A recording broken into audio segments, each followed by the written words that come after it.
book called. oh, Well, I'm not going to start again. So, uh, just to continue here, I just want to get Yep, this out of go my ahead. face.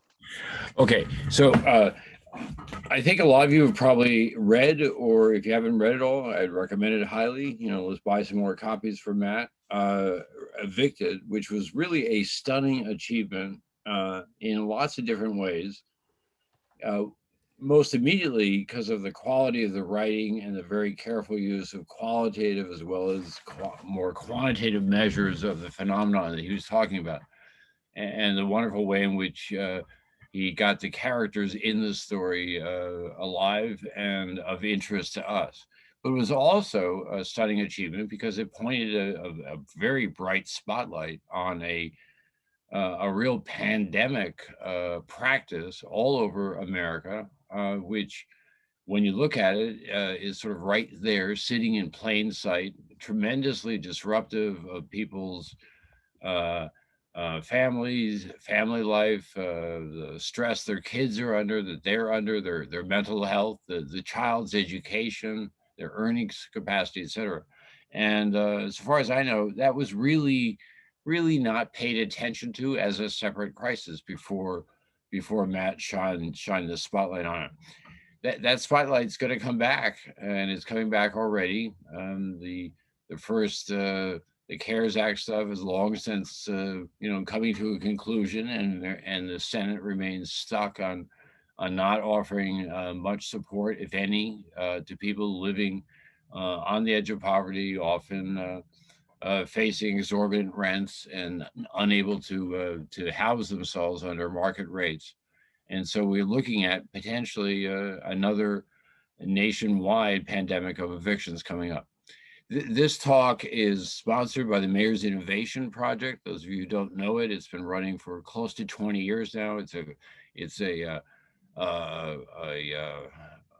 coalition of the willing among 40, 50, 60 mayors of cities that are all committed to taking their city on the high road, getting equity and sustainability and democratic government, as well as economic performance, working as necessary complements, not as tragic trade-offs. And you see here the number of perks if you want to get into the Mayor's Innovation Project, which we're always looking for new members. And I think that's about it.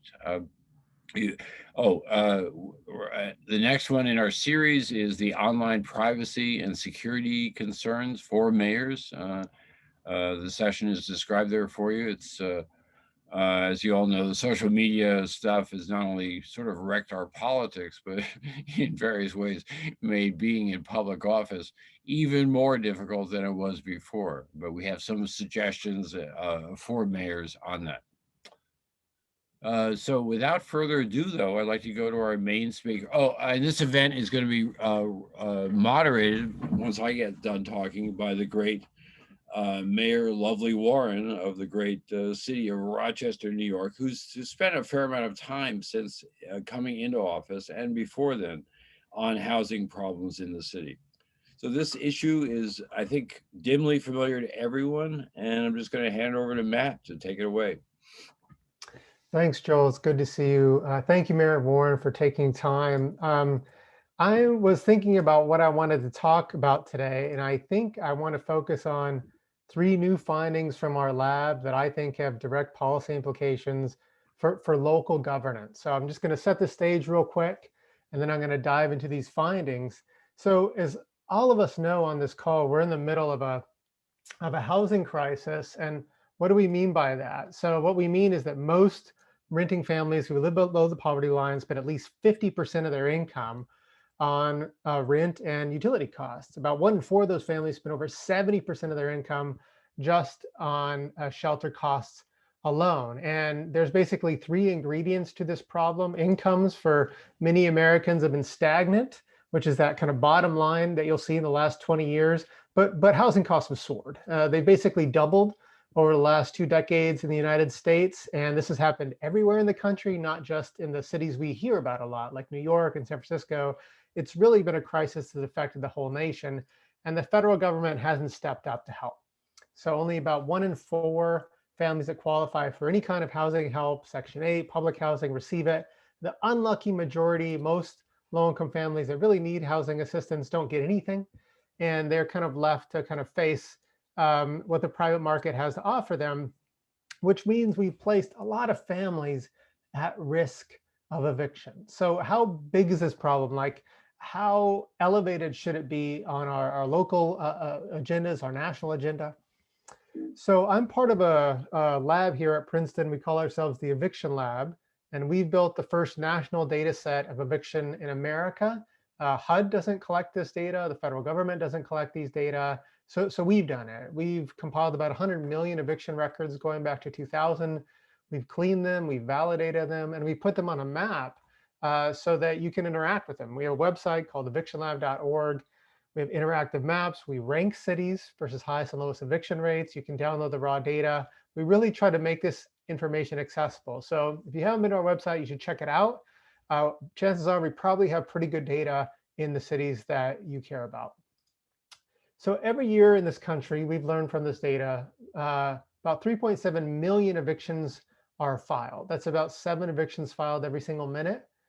That's a really high number. That number exceeds by leaps and bounds, actually, the number of foreclosure starts at the height of the foreclosure crisis. So for renters, it's like foreclosure level crisis displacement every single year. Where is this problem in America? Is it just in Boston and Seattle? No. In fact, cities that have pretty average housing costs, even low comparative housing costs, are cities that have pretty high rates of eviction. We're talking about, Richmond, Virginia, Tulsa, Oklahoma, Albuquerque, New Mexico sees 1 in 21 renter homes evicted every year. Who's talking about Albuquerque and Richmond and Tulsa when it comes to the housing crisis? We absolutely should be talking about these cities. And it's not just a big city issue either. I mean, we've seen non-trivial eviction rates in suburban communities, even rural communities. And so when we're talking about this issue, we're not talking about a urban issue or a coastal issue, red state, blue state issue. We're really talking about an issue that affects folks nationwide. And so why should we care about eviction? Well, eviction causes loss. Families lose their home, obviously, but you also have to think about kids. Kids lose their schools, their community, their neighborhood ties. Families often lose their possessions. It takes a good amount of time and money to build a home, and eviction could just delete all that. In most cities, eviction comes with a mark or a blemish from civil court. And a lot of landlords see that mark and they say, no, thanks, that's disqualifying. And that's why we have studies that show that families move into worse housing and into worse neighborhoods with more crime, more poverty than they lived in before. We also know that our public housing authorities actually count eviction as a mark against people's application. So we're systematically denying housing help to the families that need it the most. Studies show that eviction causes job loss. And if any of you on this call have been evicted, you know why. It's such a stressful event. It can cause you to make mistakes at work, lose your footing in the labor market. And then there's the effect that eviction has on your mental health. It's been linked to depression, to suicide. And I think that when we add all that up, the conclusion is eviction isn't just a condition of poverty, it's a cause of poverty. It's making things worse. Okay, so I want to talk about 3 things we've learned about this problem since my book came out 4 years ago that I think matters to mayors and folks that care about city governments. Let's just take them one by one. One is, how much are people getting evicted for? So a lot of times when we think about evictions, someone will raise their hand and say, look, if a tenant falls behind 8, 9, 10 months, what else do you want me to do? What else can I do but evict this person? And that's a fair question, and property owners have bills too. So one really important question, I think, for policy, well, is if we're going to address this problem by paying off rental arrears or emergency assistance, how much are we talking about? So we've looked into our data, and this is what we found nationwide. The typical eviction is for 2 months worth of rent. But there's about 1/3 of all evictions in the country that are for less than a month's worth of rent. About 1 in 3 evictions are for less than a month's worth of rent. That situation where a tenant's 6, 7, 8 months behind, that's an incredibly rare situation when it comes to eviction. So if you look at those small number of evictions, what are we talking about in dollars? Well, like in Virginia, for example, it means that about 1 in 5 evictions are for less than $550. 1 in 10 evictions are for less than $335. We've been tracking evictions in real time since COVID hit. And we've learned that, like in Phoenix, for example, every week someone is evicted or gets an eviction filing on them for less than $100. And so, I think this has real policy implications for us. I think we should need to pay attention to evictions in public housing. HUD actually doesn't know how many evictions happen in the housing it owns. We should start paying attention to that. We should think of expanding emergency assistance. The right policies work for the right people, especially people that have very low dollar amounts, and that leaves them on the street. We should look at eviction prevention programs like Homestart in Boston, which have figured out it's actually cheaper to prevent evictions and subsidize housing than to carry them out. And if you're, the cost of catching someone from an eviction certainly is more than $335 in a lot of places. And we can invest in mediation courts and programs that kind of meet people in court and provide services and deliveries instead of, the current situation, which kind of processes people through eviction court in an incredibly fast pace where they're not represented by counsel. So finding number one, a non-trivial amount of evictions that are happening in your cities are for very low amounts of money. Question number two, what's going on with serial evictions? So when we were looking at a bunch of eviction data, one thing that we found is like, okay, it would be like Mark Johnson has been evicted from the same address in January, then March, then April, then November. What's going on? And we termed this finding serial evictions. This is people getting drugged to eviction court over and over and over again. So in South Carolina, for example, 1 in 25 people that have been to eviction court have been every single month that year. Why does this matter besides like that being a really crummy, stressful way to live? Well, one thing it does is increases people's housing costs. So people have to pay late fees, court fees, in order to nullify evictions and remain in their home, even if they beat the serial case. By our estimate, serial eviction filings increase people's housing costs by about 22% every year. That's a big number when the money's tight. So the housing crisis looks bad on paper when you just look at the rent, but we're not even catching it. So what's going on with serial evictions and how can we understand them and confront them? So one way to address this question is to look at places that have high and low rates of serial eviction and try to figure out what's going on. So here's a little chart. It compares Charleston, South Carolina, and Mobile, Alabama. So these are counties that have pretty similar rates of poverty, similar racial demographics, similar rental compositions, but the serial eviction rate in these two places is really, really different. So in Mobile, serial eviction rate is about 5.6%. In Charleston, it's 52%. It's insane. For every eviction that goes to the court in Charleston, someone has been there once before already. So what's going on? What's making this difference? And what makes the difference is housing law. Technical little details in the housing law can actually have really big sized effects on our eviction dynamics. It costs about $40 to evict someone in Charleston. It costs over $200 to evict them in Mobile. In Charleston, you don't need to give someone a eviction notice to take them to court. Their lease is the notice, and you can just skip that step and go straight to court. And Mobile does that extra step. There's that extra check before landlords go to court. And there's an attorney requirement for corporate landlords and LLCs. That exists in Mobile, but it doesn't exist in Charleston. And you can run statistical models and you can actually come up with pretty precise estimates where, if you increase your filing fee over $200, you can expect a 15% drop in your serial eviction rate. If you include an attorney requirement in your law, you can reduce your eviction rate by about 33%, according to our estimates. And so I think this has implications for mayors and city governments. I mean, I think it means our civil courts aren't neutral actors in the eviction crisis. They can determine, things that are eviction rates going up or down. Eviction court, I think, should be the court of last resort. But in places that make evictions cheap and fast, eviction court is often used as a court of first resort. And I think we should think about ways to disincentivize that. We should think about regulating late fees. Who says that if I can't pay rent by the 5th of the month, I have to pay an extra $100? That's kind of something that's been normalized in the American society. It shouldn't be. because the job market has got a lot more flexible. Only about 5% of Americans today are now paid each month by month, but the housing market has got a lot less flexible.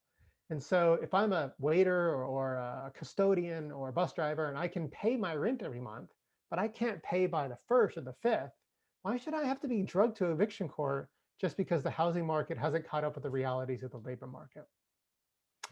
Okay, one quick finding, one last finding, and then I'm really looking forward to our discussion. So do the poor pay more for housing? And I'm going to show you a table here. And I know it has a lot of numbers on it, but we're going to walk through it kind of slowly. But this is kind of a table that addresses the question, how much do landlords make? Because a lot of times when you think about providing extra protections for tenants, like a lawyer in housing court or lead abatement, for example, in our poor housing stock, sometimes property owners say, well, wait a minute, I'm barely making it. If you put that on me, I'm going to have to increase my rents and pass that on to all my tenants. So that's legitimate concern. So what did the data say about that concern? So here's a table. You'll see there's a Milwaukee data set and a national data set. Let's just look at the national data set. So what you're looking at is monthly rents, they're medians, in rich, middle class, and poor neighborhoods. Poor neighborhoods are neighborhoods that have 27% poverty or more. Affluent neighborhoods are neighborhoods with less than 8% of poverty, and the middle class are in the middle of those ranges. So we start with the monthly rent, and we're going to subtract from that rent all these kind of regular payments. And so we get to these regular profits. That's that kind of second red line there. And you'll see that the regular profits in poor neighborhoods are much higher than the profits in other kinds of neighborhoods. Basically, the property taxes and the value of property is a lot lower in poor neighborhoods, but rents aren't that much lower. And so we might say, well, there's older housing stock, there's vacancies, there are turnovers. What about all those irregular costs? And even if you take away all those irregular costs from the rent, you still see that the profit margins for property owners in poor neighborhoods are considerably higher than the profit margins for landlords in middle class and affluent neighborhoods. I think this really matters for how we think about policy and what we can ask of landlords in our poorest neighborhoods. If some of you are in high cost cities and you say, that doesn't sound right to me, you're correct. So in high cost cities, which is that bottom line here in the graph, there's an opposite effect actually. If you're in New York City, it's better to own in Soho than in the South Bronx. But in your typical American city, which is that middle line, and the poorest American cities, which is that kind of top line, it's actually much more lucrative to own in poor neighborhoods than it is to own in middle class or affluent neighborhoods. There are reasons for this that don't have to do with greed and maliciousness on the part of property owners. For many property owners, their profit rates are pretty healthy, but as you can see from this graph, there's a non-trivial amount of property owners that do lose money every year. And if you think you're going to lose money, but you don't know which tenants are risky, you might socialize that risk, increasing rents to all your tenants so that you can buffer yourself. But because most of that risk is still, rare, you're just going to subsume that as higher profits. And you're probably going to overstress your consumer base by increasing the rent, which increases your risk. It's like when you stand up to see a play so you can see better, but then everyone else stands up too. So I think that the policy implications here are pass-through risks. Like if you do this, I'm going to have to raise the rent on everyone, are probably exaggerated. The data do not suggest that happens often. I think homeownership opportunities in low-income neighborhoods should be taken seriously, these data suggest. And anything that we can do to mitigate risk for property owners in our distressed communities, I think might intervene in this cycle of just overstressing poor families and leading to higher profits and higher eviction in these neighborhoods. So that's what I had for you today. Thank you so much for joining and really looking forward to our conversation. Thank you, Matt. I am so excited to be here. I'm Mayor Lily Warren from the city of Rochester, New York, and I can tell you that many of our residents are, of course, really concerned about evictions, especially when it comes down to what's happening in the pandemic. and the effects of the pandemic on their ability to provide for their families. Over the last couple of years, we've done a lot here in Rochester when it comes down to trying to build affordable housing and creating the foundation for people to have a better life. We have built over 3,800 affordable housing units that has helped about 9,000 residents. We redefined our AMI, especially when it comes down to 30% of the AMI for the standard for creating affordable housing to truly assist people in need in our community. Prior to this, many so-called affordable homes were out of reach for our residents. We also developed new housing on an old sunken-in highway that served as a physical and psychological barrier for many of our city residents. In that sunken highway, we built hundreds of affordable units on top of it. But not only did we develop affordable units, we created a neighborhood while doing so. That also includes market rate and homes for sale that truly bring people of all walks of life together. We have During the pandemic, we know that many of our residents have been struggling. And so we work with our tenants union to figure out what is the best way that we can help our tenants that are most affected. Utilizing our CARES Act dollars, we provide and made a contract with our not-for-profit legal services to provide attorneys for tenants. We work with many of our not-for-profits to provide funding for those tenants that have been affected by the pandemic and lost their job and were in the process of being evicted by landlords, and to cover those back rents. We're also helping landlords be able to repair their houses and bring them online so that our residents can get into those housing units at an affordable rate for an extended period of time. And so even doing all of that, you still have many challenges because there are so many people that are affected by what you talked about, not only in your book, but what you especially talked about today, where many residents are utilizing a lot of their income in order to cover the basic needs and the basic costs. And so with that being said, I want to turn it over to ask for you to answer a couple questions, Matt. And I want to thank you first for your research and for bringing these much needed and highlighted issues to bear for our cities. I also want to say hello to a good friend of mine who I see on here, Mayor Satya Rhodes Conway, who's down the street from where you did your study, Milwaukee. She's in Madison, Wisconsin. So I wanted to say hi to her. She had a question. So can you say more about how to mitigate risk to landlords in low-income neighborhoods? Are there examples of a policy that cities can implement that can help mitigate the risk for landlords in those low-income neighborhoods?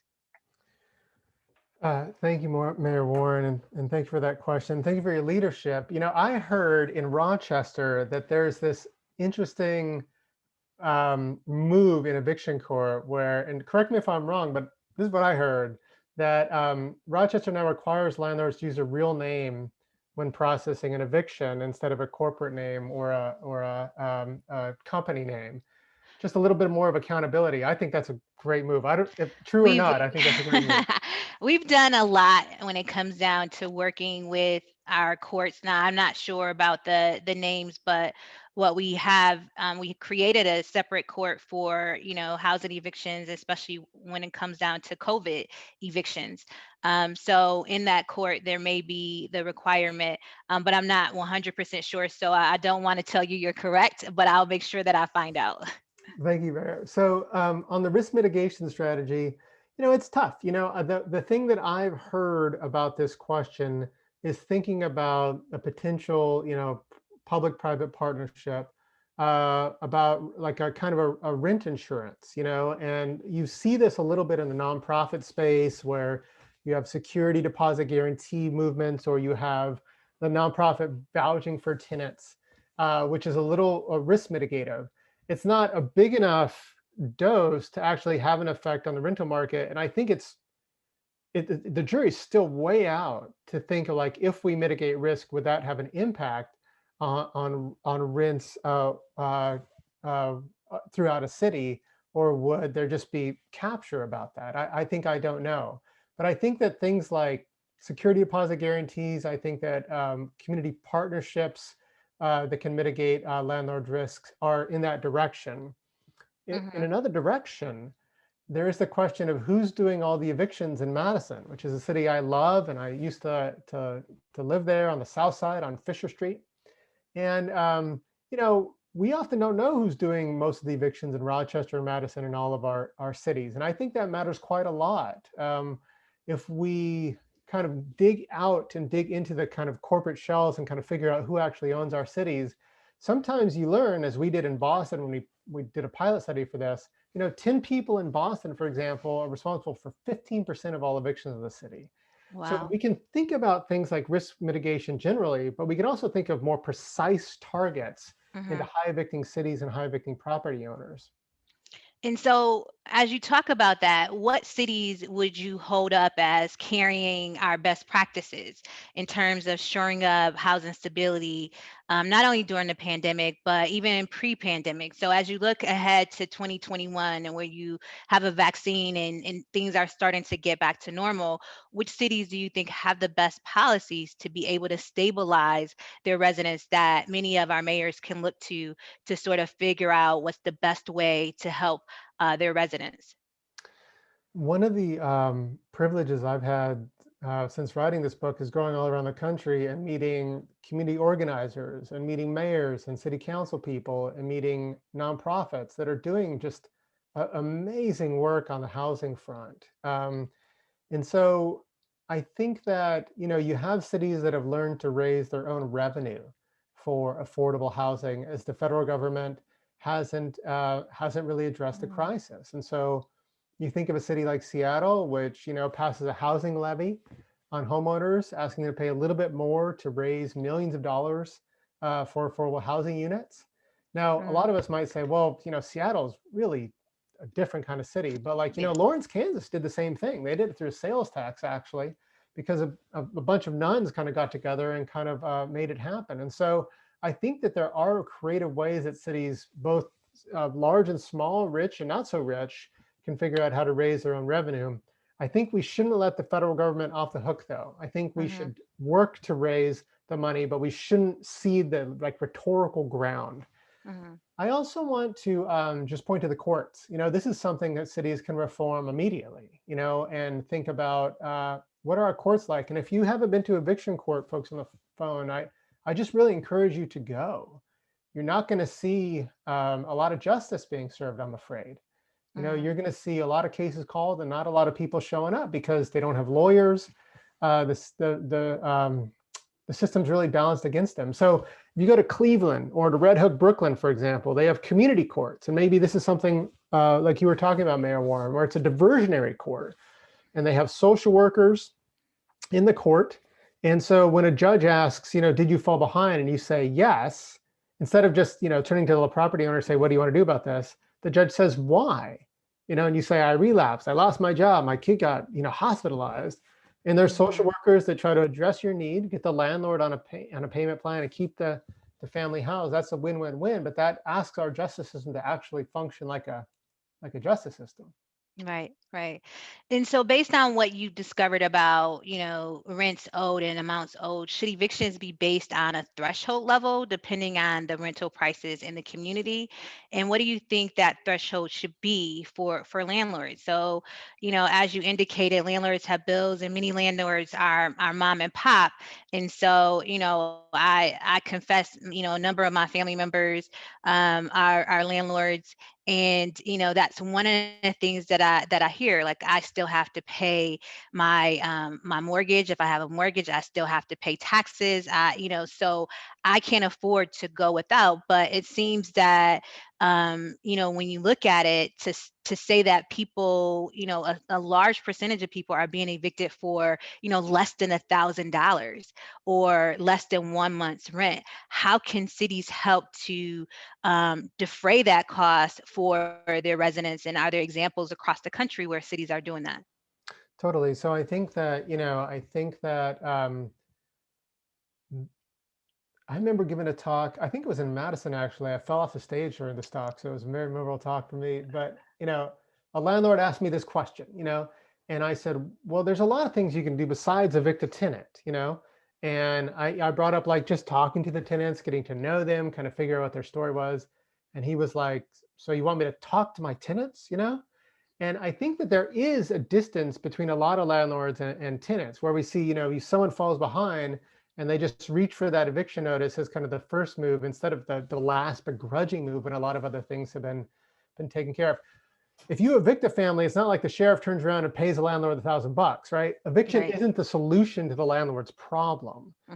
Providing affordable housing is. And so I think that, a lot of things in America work, but there's just not enough of it, and so like emergency assistance works, but there's often not enough of it. And the way we deliver that assistance is by like when people are at stage 8 out of 10 of the eviction process, right? You have to show your court-ordered summons a complaint to get help. So that means a landlord has already like burned through things with you, went down to the court, paid money, and then you get the thing, right? And so, could we intervene earlier in that process? Could we think of a way of having landlords reach out to the city? Like instead of calling 911, can you call 311? Can we do the same thing? Instead of like going down to eviction court, is there another kind of option we can work out with landlords? We also have to think about like how landlords, like how eviction is in the business model for some landlords, and how it kind of is cheaper to evict a family than to say, fix up your property. And those are related because, families often move in and they're behind, and they kind of substitute their right to call the city if their ceiling falls in or their plumbing backs up for a roof over their head. So some things that look like market failures, like foreclosures, for example, or evictions, sometimes for some landlords, not all, absolutely, but for some are actually part of the business model. So that will lead me into my next question about, the serial evictions where you're, it would be hard for me to believe that, or how does the data support that it is actually beneficial for landlords to be, to do serial evictions? Because if the goal is to actually get paid and to have rents, is it, tax breaks? Is it that they get a tax write-off, or are there some benefits to that? Because I would think that it would, behoove the landlord to have a tenant that could have the possibility of paying rent than to turn over your property, as many times in a year through serial evictions. So I think there's a lot of benefits actually. And so Okay. one benefit is late fees. So Mm. late fees aren't regulated, and for some, in some counties, late fees are really steep. Like $100 for the first day that you're late, and $10 every day after that. And so when we're talking about serial evictions, we're not talking about families being displaced necessarily. That would be the end product.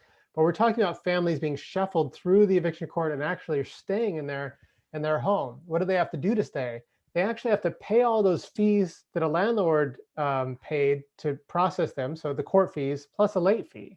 So it's kind of like more rent. And that's why we see serial evictions actually hitting a part of the market, like more upmarket than we see actual evictions happening, because these are tenants that can pay even extra to stay, but they have landlords that are using this tool to extract rents and more. There's also kind of there's a labor question. You could hire a property manager and pay them a salary and full-time health benefits, or you can kind of pass those costs on to the courts, and have the courts kind of extract the rents and that kind of thing. And if the tenants have to kind of pay the salary of the court fee, it kind of balances out. There's one other thing landlords told us though, and it's something that housing advocates don't like to hear, but so many landlords have told us that I think it bears our consideration, which is the Fair Housing Act. And so the Fair Housing Act is intended to limit landlord discretion, and it does. And it does on the front end, and it probably does on the back end too on the eviction. So you're a landlord, you have 100 tenants, and every month at the beginning of the month, 20 fall behind in rent. And so 15 of those are like good for the rent. Their salaries are unpredictable, but they're good for it. But 5% you don't know. But what if you give those 15 people a break and the 5 you file on? Well, you could be biased. This is what landlords are saying. So what they say is, to protect from like a FHA violation, we just give everybody an eviction filing who's behind. That might be an unanticipated consequence of Fair Housing Act. Oh, interesting. Um, so as you think about, the Fair Housing Act and, um, evictions on a wide scale, I want to think about it just for a moment on a smaller scale, because, a lot of times when you're in a city and you're repairing a neighborhood, right? So you're coming in, you're doing more development, whether that's affordable housing or market rate housing. A lot of cities are taking it one block at a time, one neighborhood at a time. Have you seen where where cities are actually doing targeted sort of investment in, say, a new housing development or new infrastructure for businesses, that you see evictions happening more so around those areas, so that landlords can actually raise the rent, repair the house, raise the rent? Are you seeing that across the board at all, especially with the real estate market in many cities coming back to where I can say that in Rochester, our real estate market has completely changed. We are, for the first time in probably 2 decades, when we did a reassessment, 98% of our neighborhoods raised in value. So when you look at that, do you see that there's a correlation between evictions and investments in certain communities? Not really, actually. Okay. And so there's a few ways to parse this question. One way is to ask, where do most evictions happen? Do they happen in gentrifying neighborhoods? Do they happen in these redevelopment areas? And the answer is absolutely not. Like, most evictions happen in neighborhoods that are not gentrifying, that are not developed, that are poor and segregated. And even there, people can't afford to keep a roof over their head. So if we're going to attack eviction, the place to go usually isn't, the U Street corridor in DC or Wicker Park. The place to go is, far south side of West Side Chicago, for example. And so this is why we mapped evictions on our website. We wanted to kind of cut through a lot of the media narrative about where evictions are happening, because a lot of, attention gets drawn into gentrifying or revitalizing neighborhoods. Mhm. And it's absolute, like, but that's not where most evictions are happening. Now, what's the literature say about the relationship between gentrification and displacement? Does it happen? Yeah, it does. It does happen. And it's the results are mixed. Our data shows that there is definitely a relationship between, gentrification and displacement, but the relationship is weaker than often is discussed just kind of on the streets when people are seeing neighborhoods change. That's actually interesting, because I hear all the time, and actually we had did some work with a national organization to really look at the Bloomberg Harvard. One of our study areas was to look at, are we really gentrifying our neighborhoods, and is that causing displacement? And what we found was that we do a lot of we've invested a lot in 50% of the AMI, but when you start to look at the more hard to serve populations, 30% of the AMI, that's where we have the challenges at. And that's where we should focus a lot of our affordable housing units in the future. And so Yeah. I would recommend that, mayors that are listening to this, to really take a look at where income wise your investments have been made in affordable housing, and who actually are you helping, because you may be leaving an entire segment of the population behind. And that's one of the things that we had to really regroup on, and we're looking at making, and have made some changes for 30% or below the AMI in Rochester. One of the things that is notable here, I know that someone had asked the question of, how do we invest in our affordable housing units? And we happen to live in a state that our governor and our legislature, put forth billions of dollars in affordable housing. We compete and work with our not-for-profit housing developers to actually develop these properties in partnership with the city. We also use some of our CDBG dollars or HOPWA dollars to support those developments with our not-for-profit development agencies. And that's how we've been able to bring these many units online. For cities that don't have that, what would you recommend as a way for them to really tap into this market, or how to help landlords, those smaller landlords, actually make their units affordable for the cities that may not have access to that type of marketplace to be able to build affordable units at a mass scale? Right.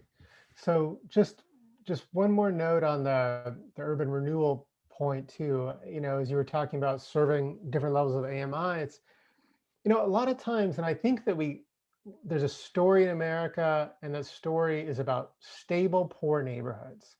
There's a neighborhood, and it's fairly low income, but it's stable and it's awesome.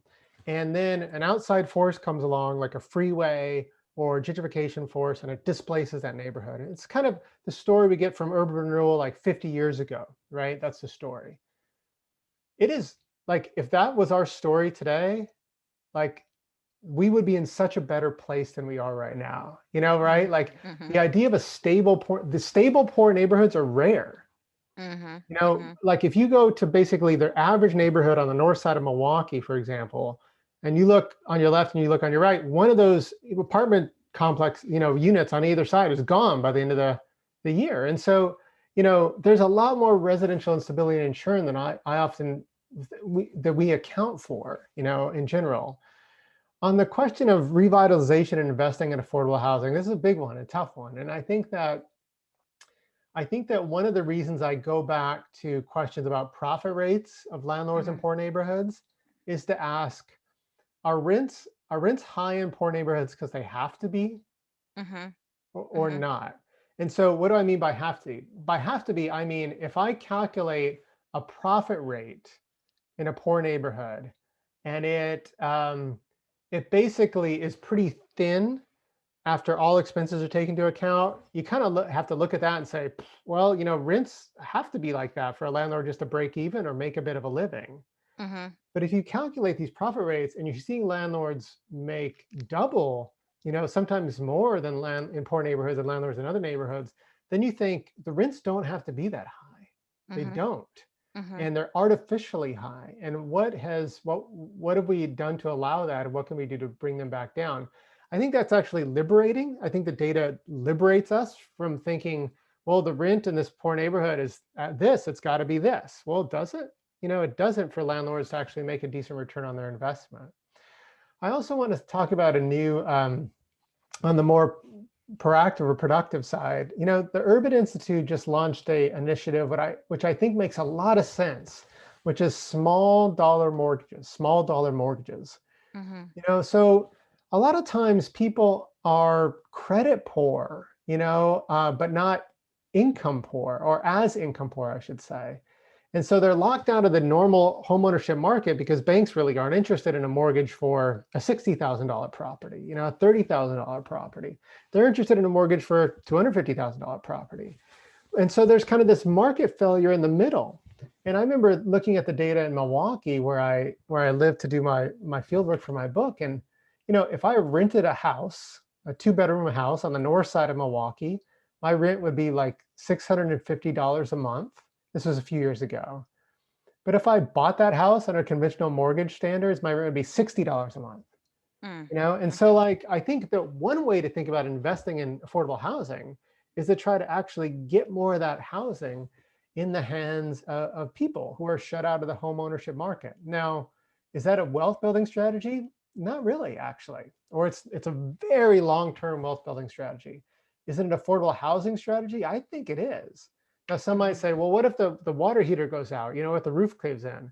Like, literally, if you just double their mortgage payment and put that in a rainy day fund, that's way less than they're paying in rent now, and would still have money for home improvement programs like that. So that would take, really a lot of strategic partnership, because cities don't necessarily have the ability to do that for themselves, by themselves. And so you have to have those partnerships. So when you talk about, eviction and the Eviction Lab, which you lead up, if your city doesn't have any data, and you don't know the numbers, how would a mayor go about contacting you to actually have the eviction lab look at their city to give them the data to make the informed decision that they need to make? So we're talking with city makers, with planners, with nonprofits, with mayors all the time, and we love to collaborate. So our website has a bunch of contact information. You could reach out to us if we don't have good data on your city, or and you think you could help us with that. We're totally game. We're up for it. So we want to cover the country. We haven't yet, but we've got 100 million eviction records. That's not a bad start. Um, and so we're up for it. A lot of times that means thinking about a partnership with a county, because the county usually is the one that oversees the court jurisdictions, and it might start there. Okay. One thought that I, was thinking about when you were talking about when you lived in Milwaukee and what you paid for, the housing in Milwaukee. One of the things that we face in Rochester is this mismatch of housing stock. And so, what do I mean by that? So we have a lot of single individuals that are often overhoused, and so you don't have enough one-bedroom apartments. So they're actually renting two-bedroom apartments, and if you looked at it and you had more one-bedroom apartments, then people wouldn't be overhoused, they wouldn't be overextended because their rent would be more in line with their income. Do you have any creative solutions to sort of address that, kind of mismatch where a city looks around and say, okay, well, we know the data, we know where our problem is, but how do we really look at solving this because we just don't have one-bedroom apartments? Right. I love this question because a lot of times we talk about overcrowding, right? The problem of overcrowding. And overcrowding isn't innocent of consequences, but Mayor, I think you're right. I think the bigger problem in most American cities is like the forced overconsumption of housing. Like we have to buy more housing than we need. And this hurts women and moms the most, I think. Mm-hmm. I mean, if you spend any time in eviction court, you just see a ton of moms with their kids coming through its doors. The South Bronx eviction court in New York City had a daycare inside of it until a few years ago, because there were just so many kids. So why is that? Well, a lot of moms, especially moms that are raising kids on their own, they are confronted with the fact that, they have to, they're confronted with city laws or county laws, or at least laws culturally, laws that landlords think exist, that say, well, if you have two kids, you have to have a two-bedroom apartment. If you have kids of the opposite gender, you have to have a two-bedroom apartment. And so I think that that puts women in particular in a really, really big bind. Mm-hmm. And so I don't know of any cities that have kind of creatively tackled this besides cities like on the West Coast, who are basically just trying to put out fires by annexing, for example, people's lawns or garages and making those apartments and smaller housing, have built smaller housing and kind of try to zone that in. Most cities have gone the opposite direction historically, zoned out single room occupancy apartments and smaller housing for these larger housing units. So I wonder the extent to which mayors or city governments could think about looking into the zoning code and the housing regulation code and saying, should we have to demand that, a parent with 3 kids has to rent a 2-bedroom apartment? What is that really in the safety of the kid if that means mom is spending 80% of her income on housing costs? The data show that when parents are rent strapped like that, the big losers are the kids. Right. Parents come back on food, they come back on medical costs, they come back on child enrichment activities. So I think that if cities could do more to rethink those regulations, I think that would be important. And I think that needs to go along with like an educational blast, where if those regulations do get rethought, that landlords learn about it in a real way. And this is great information. I want to thank you, and I know that we're winding up on our time here. But one question that has been, I know, is on every mayor's mind is really about the pandemic and what's happening around, COVID evictions and how they can have to help their residents at the, during this pandemic and on the back end. And so, if you could, for us, really talk about the pandemic, the COVID response, especially as it pertains to housing and the effects that it's having on cities and how cities can best help their most vulnerable residents be able to survive this, especially when it comes down to quality housing. Right. So I know that a lot of us, I think, are looking, there's 20 days.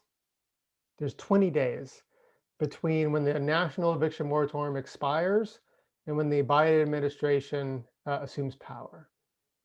If we don't see a renewal of the CDC moratorium within that 20 days, and I don't think there's a lot of reason to believe we will, that's going to bring a lot of pain. And we saw this in the time between when the CARES Act benefits expired and the moratorium, the national moratorium instigated. There were about 2 weeks. And we saw evictions spike around the country. And I mean spike, like in Richmond, Virginia, they were over 200% above average. In Pittsburgh, they were 53% above average. This is going to be a lot worse. There's a lot more rental arrears built up.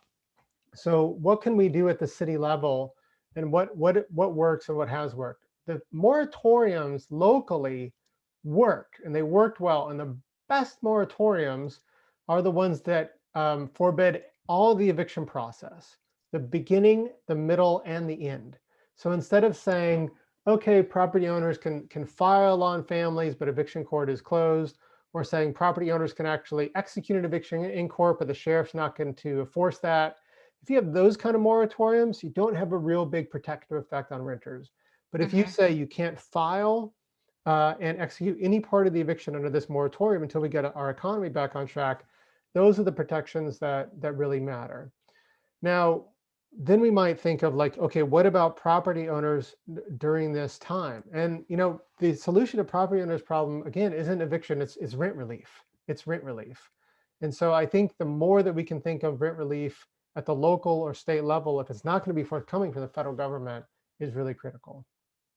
Well, we're definitely in some interesting times, and many of us have never been here before.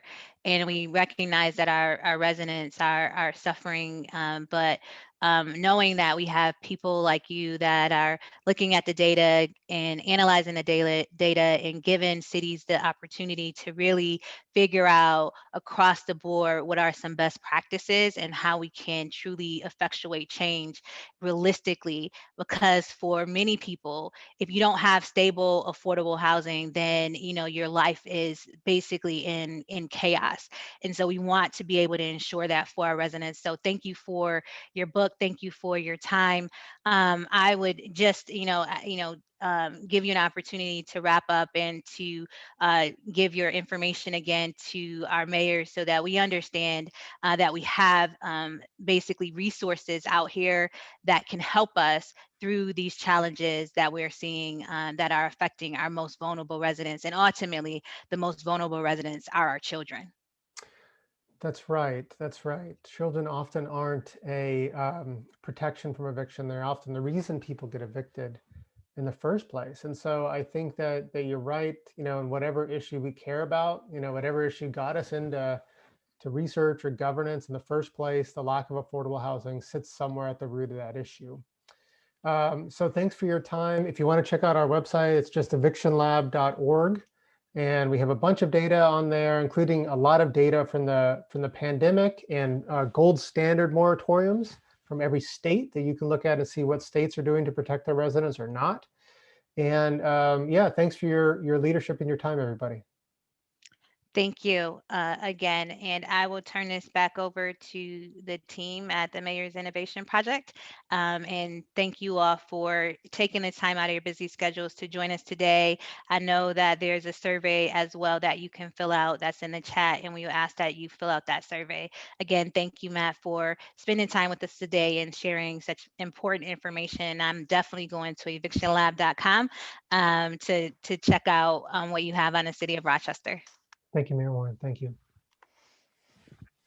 Thanks, everyone. Thanks, Dr. Desmond. Thanks, Mayor Warren. We really appreciate it. This has been a fantastic session, and resources will follow. And please do fill out that that evaluation. We look to those a lot as we develop content. Thanks, everyone, for joining us. All right. Take care. Everyone stay safe.